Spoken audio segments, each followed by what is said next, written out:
Hello everyone, my name is Nick Infernus and welcome back to another discussion video. It took a very long time for me to make this video, but it's finally time to talk about Age of the Primes Wave 1. Sorry this took so long to come out, but my life has gotten real busy, but hey, better late than never, right? So, Legacy's about to end. The first wave is about to come out hopefully in the next month. Hopefully I can get like the one figure I need to make the Wave 5 video so I can move on to actually ranking all of the new stuff from Legacy United. At least all the new stuff I acquired. Technically, the one thing I'm looking for isn't entirely new because it came out in Legacy. Whatever. Legacy's about to end. We're going on to Age of the Primes, and it looks like this line will be taking more of my money than I thought it would because, judging based off of Wave 1 alone, this line looks to be pretty excellent. So, starting off with the deluxes, we have the first member of the new Superion, Air Raid. And honestly, this looks pretty good. Definitely looks a good amount like Air Raid. It also looks like it'll be doing the whole plane on the back of the robot thing that Jetformers are known for, see Needlenose. But honestly, it is accurate to the design, and it's not like I really mind it. It's not like that has anywhere else to go given the design. I know some people are going to get on my case about that, but look, the designs of the aerial bots have always been jets on the backs of them, so I don't really have much of an issue with it here. Oh, as long as the transformation is fun enough, and if the transformation is fun enough, then I'm okay with it. Also, I love how the landing gear is the Autobot badge. That's funny. That's just funny to me. I don't know why. Along with Air Raid is his teammate, Slingshot, who looks stupid as he ever did, but, it's Slingshot, so I wouldn't have it any other way. I do like the jet mod on this one, though. Very nice and chunky. A lot of Harrier vibes. Also, big bulbous nose cone sticking off the back. You'll love to see it. Also, it looks like he'll have some pretty articulated arms in spite of the lack of wrists. We also have Solus Prime, who I initially wasn't interested in because there's like 3 primes total. 4 I care about character-wise. I guess 5 if you count Rodimus. If you don't count Optimus and Rodimus, there's like 3 primes I actually care about character-wise. One of them's in this wave. One of them's going to be apparently coming in wave 3, and I don't know when the third one's coming out. Probably in the year after this one, in year 2. But this is a nice looking figure of Solus Prime, and I am buying her lover, so I might as well buy her. Plus, the Forge. You gotta have the Forge. Really, a lot of the primes I'm buying are mainly for the relics, but obviously I'm not going to buy every single prime. Like, I don't really care about Onyx or Micronus or Amalgamus. Amalgamus is cool, but I don't really care about him. But there are 2 primes specifically that I'm buying partially for the artifacts and partially for their importance, and this is one of them. You'll see the other one later. Did I just spoil my own video? I might have. But yeah, she looks nice, and yeah, I don't really have anything else to say about her yet. Wasp.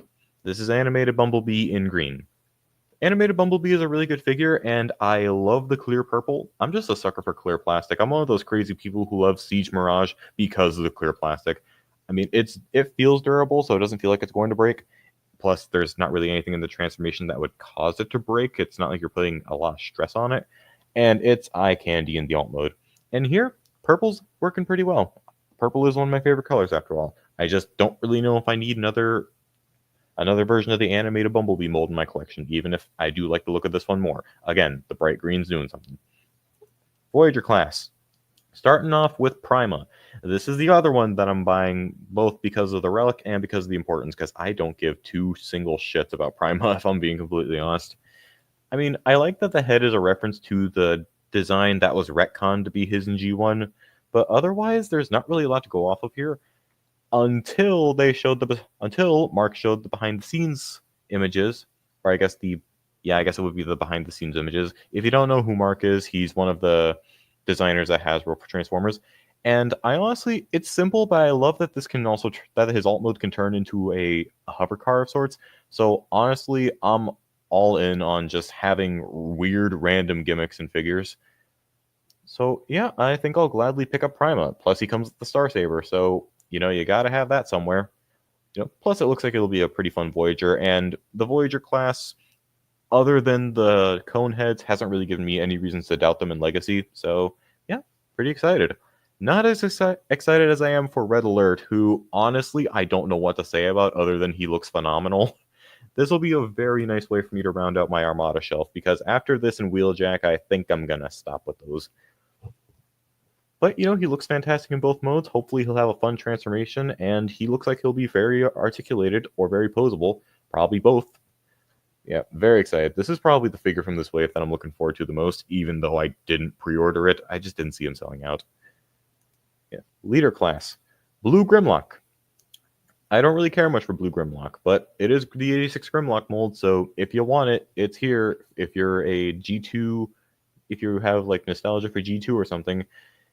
Though then again, if you do want a version of this mold, it is rumored that we'll be seeing a re-release of the cartoon colors version, the original 86 Grimlock, in the fall of next year. So, I mean, maybe hold out, but at the same time, if this is your preferred, it's like Perspective End said, if this is your preferred color scheme, go ham. Though that wheelie does look nice, but can you please just get rid of the wheelie and just give this man the sword that came with Swoop? Thanks. Moving aside from that, Megatronus. Now that's the shit. This and Red Alert are probably the two figures from this wave that I'm looking forward to the most, because I cannot tell you how much of a genius decision it was to base this figure off the Dreamwave Megatronus, because that design is badass. Like, not only does it look cool, but also it's on fire. And he actually comes with flaming blast effects.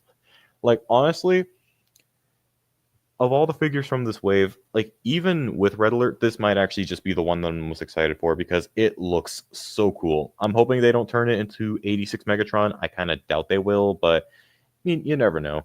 Tank mode does look nice. Barrel looks a little short, but it's whatever. But the robot mode, I'm all about the robot mode.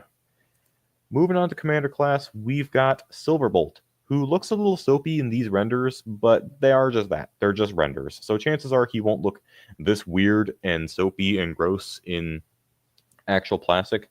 In fact, the newer stock images came out recently. There's no real good way to get them, so I'm just going to be using the ones they've been using. And he does look better in the actual plastic than in these renders. And again, it's Silverbolt, it's an aerial bot, it's robot with plane on back, but it's whatever. Now, Superion, I'm mixed on. On the one hand, it is weird that they're doing the skeleton like on Menasor. It made sense for Menasor since he's just a robot with cars strapped to him. But with Superion, correct me if I'm wrong, but I believe you do actually see the jets become the limbs on that combiner. At the same time, though, this is a combiner made of jets, and I can understand how that would be a little hard to pull off without it, ending up like Combiner Wars. So I'm mostly okay with this. And this does look cool as it is, even if, air raid is sticking off the shin really far back. But for the most part, I'm fine with this. Plus, I did read on TF Wiki that we will have the ability to interchange what aerial bots go on what limb. So really, you could have Slingshot on a leg and Air Raid on an arm, and then Skydive and Fireflight wherever. So I do like that they were able to put some Scramble City goodness in there somewhere. So my question is, will all 4 jets be able to split in half, or will it just be Slingshot and whoever forms the right arm? I'm not about to look that up while I'm recording this. Someone can tell me in the comments. And then on to Titan class. Star Convoy. I do not care. Like, not only do I not care about this version of Optimus, but this is also a Titan who costs the same as Titans did prior to Metroplex, unless I'm wrong about that, and yet is barely bigger than a Commander. Like, I saw this thing standing next to Superion, and it's barely bigger than that. Like, I just don't know how this thing is earning our money. Like, Metroplex, like, I'm just going to go off of the 2 Titans I have, which I know are more expensive than this guy, but they felt like they were worth 200. This guy doesn't feel like he's going to be worth 160. Like, Metroplex came with that giant saw weapon that I don't display him with, but it's a giant saw weapon that's as big as him and is still really heavy, and he's really posable for a Titan. So at the very least, he has that. And Tidal Wave is fun as hell. I've been wanting to put out a review for that guy, but honestly, single figure reviews just aren't my thing. I'd rather talk about multiple in one video. But trust me, I will be talking about Tidal Wave plenty in some of my upcoming videos. But he's a really fun figure with a lot of with a lot you can do with him. So honestly, I'm not mad at all about the $200 I spent on him. This guy, I feel like I would regret it if I spent $160 on him. I almost said 600. This isn't HasLab Unicron. But yeah, those two felt like they were worth 200. This guy doesn't feel like he's going to be worth 120, 160. He does at least look nice, but I really don't care. Now, the teaser images that they showed off in the intro video for this wave, I'm just going to be talking about the figures, I guess, what we have to go off of based on these images alone, since we don't have these guys in actual plastic yet, except for one, Crasher. This is a repaint of Kingdom Mirage, a mold that I really do not care for. It looks good in both modes, but and it poses really well. Doesn't really pose any that much better than the Siege one. In fact, I'd argue they're equal, except that you can kind of get some backwards butterfly out of this one. But the transformation really, really drags it down. It's needlessly frustrating in mostly the legs, but also a little bit in the arms, and it does not like holding together in the alt mode at all. Meanwhile, Siege Mirage has an alt mode that likes to hold, that actually holds together, that is eye candy, and a transformation that's actually fun. No thank you. Vortex looks great. It is kind of weird that they're splitting the Combaticons up over the 2 years, and hopefully they won't do a Defensor in 2026, because I just ordered the Combiner Wars one. But yeah, Vortex looks pretty nice just from the one picture, and from what I'm hearing, it sounds like Swindle will be in this wave as well, so at least it'll knock out 2 Combaticons. Heatwave looks like he'll be a retool of Legacy Bulkhead. Please, yes, thank you. I love Legacy Bulkhead. Honestly, I know I've ranked him a bit lower than some of the other figures in his wave in the past, but honestly, he has shot up, and he's my favorite figure of that first wave of Legacy now. Like, honestly, he might just make the best of Legacy when I do. He might just be in the best of Legacy list when I eventually do that video. So honestly, I'm perfectly fine with Heatwave being a Legacy Bulkhead retool because, again, love that figure, and I think it suits him. Skybite. Come on, it's Skybite. Obviously, I gotta get this. And at least from this image, he looks pretty nice. I'm assuming that this is how the figures will actually look, or at least close to how they'll actually look. I mean, obviously, if Heatwave is a Legacy Bulkhead retool, he's going to look a little different from this. This is just box art to, make them, look a little bit less toy-like than they actually are. So I doubt that Skybite will actually look like this, but it's Skybite, so honestly, I'm happy with him either way. And then lastly for these, we have Onyx Prime. Cool design, don't care much for the character. And lastly, we have the next crossover, which is Sonic. I guess it shouldn't be surprising considering that Sonic 3 is absolutely killing it right now. But that aside, I do like the look of these. Blue Booster, I was a little on at first, but I am liking the look of him the more I look at him.